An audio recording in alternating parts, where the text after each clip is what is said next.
ओरछा के महाराज वीर सिंह के वंशज जुझार सिंह और दिल्ली के शासक शाहजहां के बीच में गहरी मित्रता थी। इसी मित्रता की में खलल डालने के लिए महाराज जुझार सिंह के एक दरबारी कुटिल पठान ने गहरी चाल चली। महाराजा जुझार सिंह की पत्नी चंपावती और इन्हीं के छोटे भाई वीर हरदौल के बीच में अवैध संबंध बताकर महाराज जुझार सिंह को भरमा दिया। इसी चुगली से वशीभूत होकर महाराजा जुझार सिंह ने स्वयं के भाई को अपनी पत्नी चंपावती के द्वारा जहर देकर मरवा दिया। आइए देखते हैं क्या है पूरी कहानी बुंदेलखंड एक्सप्रेस न्यूज के साथ। वर्ल्ड हेरिटेज सिटी में शुमार जामनी एवं बेतवा नदी की संगम स्थली ओरछा प्राचीन एवं भावी प्रस्तावित बुंदेलखंड राज्य की राजधानी है। यह प्रशासनिक एवं राजनीतिक रूप से तो मध्य प्रदेश के सागर संभाग अंतर्गत नवगठित निवाड़ी जिले का अंग है, लेकिन भौगोलिक रूप से बुंदेलखंड की शौर्य नगरी झांसी उत्तर प्रदेश की सहोदर है। झांसी उत्तर मध्य भारत का प्रमुख रेलवे एवं सड़क मार्गों का बृहद केंद्र होने के कारण ओरछा का भी पारगमन अत्यंत सहज सुलभ हो गया है। इस क्षेत्र का प्राचीन काल में जेजाक भुक्ति एवं चेदी राज के रूप में उल्लेख मिलता है। यहाँ के क्षत्रिय राजा मां विंध्यवासिनी के अनन्य उपासक होने के कारण विंध्येला कहलाए, जो कि लोक भाषा में विकृत होकर बुंदेला हो गया और उनकी शौर्य कीर्ति के कारण इस क्षेत्र का नाम बुंदेलखंड पड़ गया। और कालांतर में सन 1531 में राजा मधुकर शाह बुंदेला ने नवीन स्वतंत्र राज्य की स्थापना कर ओरछा को वैभव प्रदान करते हुए अपनी राजधानी बनाया। राजा मधुकर शाह जी के काल में ओरछा की उत्तरोत्तर प्रगति हुई। उनकी धर्मपत्नी कुंवर गणेश, जो कि अयोध्या के आराध्य भगवान राम की अनन्य उपासना करती थी तथा भगवान राम को ओरछा में भव्य रूप में प्रस्तावित करना चाहती थी, लेकिन राजा मधुकर शाह बुंदेला कृष्ण उपासक होने के कारण रानी को ताना मारते थे कि जाओ और अपने राम को अयोध्या से ओरछा लेकर ही आना। ऐसी जनश्रुति है कि रानी वहां से अयोध्या चली गई और तपस्या में लीन होकर भगवान राम से ओरछा चलने की हट करने लगी। ओरछा की महारानी भगवान राम को अपना आराध्य मानती थी, जबकि यहाँ के राजा भगवान श्री कृष्ण के अनुयायी थे। एक बार महाराजा ने महारानी कुंवर गणेश से कहा कि आप अपने आराध्य राम को इतना मानती हैं तो उन्हें ओरछा क्यों नहीं लाती। बस इसी के चलते महारानी कुंवर गणेश अयोध्या को चल दी। वहाँ जाकर उन्हें घोर तपस्या की। इसी दौरान भगवान राम ने उनको स्वप्न दिया कि हम पास की ही सरयू नदी में विग्रह के रूप में हैं। भगवान राम कुंवर गणेश के साथ ओरछा आई और यहीं राजा राम के रूप में उनकी पूजा होने लगी। इसके पीछे की क्या है पूरी कहानी और क्यों दिया जाता है भगवान राम को गार्ड ऑफ ऑनर, आइए देखते हैं बुंदेलखंड एक्सप्रेस न्यूज के साथ। तब उन्हें स्वप्न में बताया गया कि सरयू नदी की धारा में भगवान राम की मूर्ति विग्रह स्वरूप डूबी हुई है। उसे लेकर रानी पैदल ही ओरछा की तरफ चल पड़ी। जब यह समाचार राजा मधुकर शाह को मिला तो उन्होंने भगवान राम के लिए एक भव्य चतुर्भुज मंदिर का निर्माण करवाया,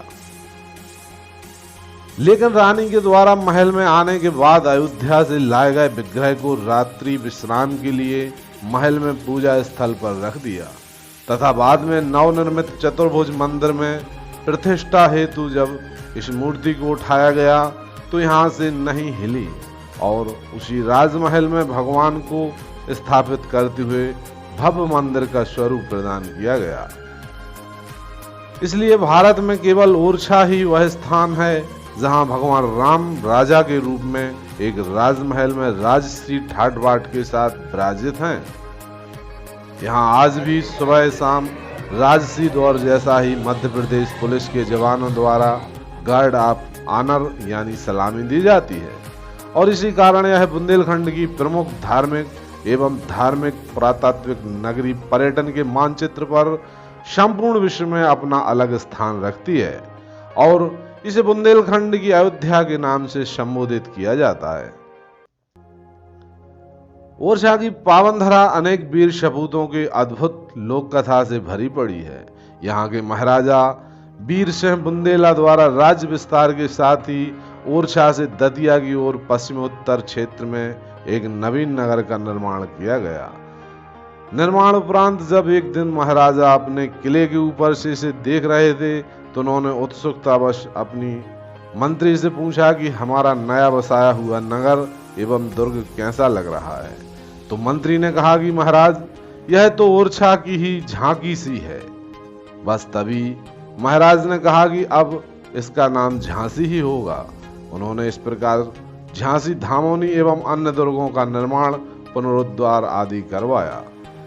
इसी वंश परंपरा में बुंदेलखंड के प्रसिद्ध लोक देवता परम प्रतापी वीर हरदौल का जन्म हुआ।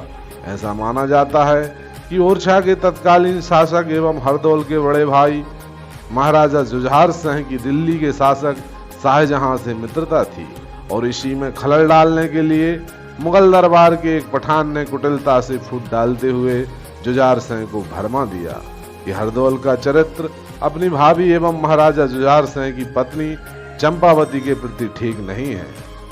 इसी झूठी चुगली के वशीभूत होकर महाराजा जुझार सिंह ने अपनी पत्नी चंपावती के हाथों हरदौल को भोजन में जहर देकर मरवा दिया।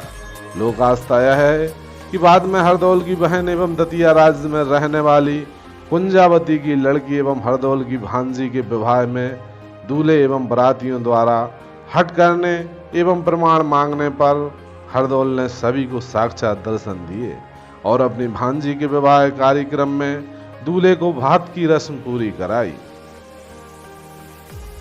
इसी कारण आज भी बुंदेलखंड में विवाह में सर्वप्रथम हरदौल का पूजन किया जाता है और ओरछा से लेकर बुंदेलखंड के सभी सुदूर गांव देहात नगरों में हरदौल के चबूतरे आज भी विद्यमान हैं।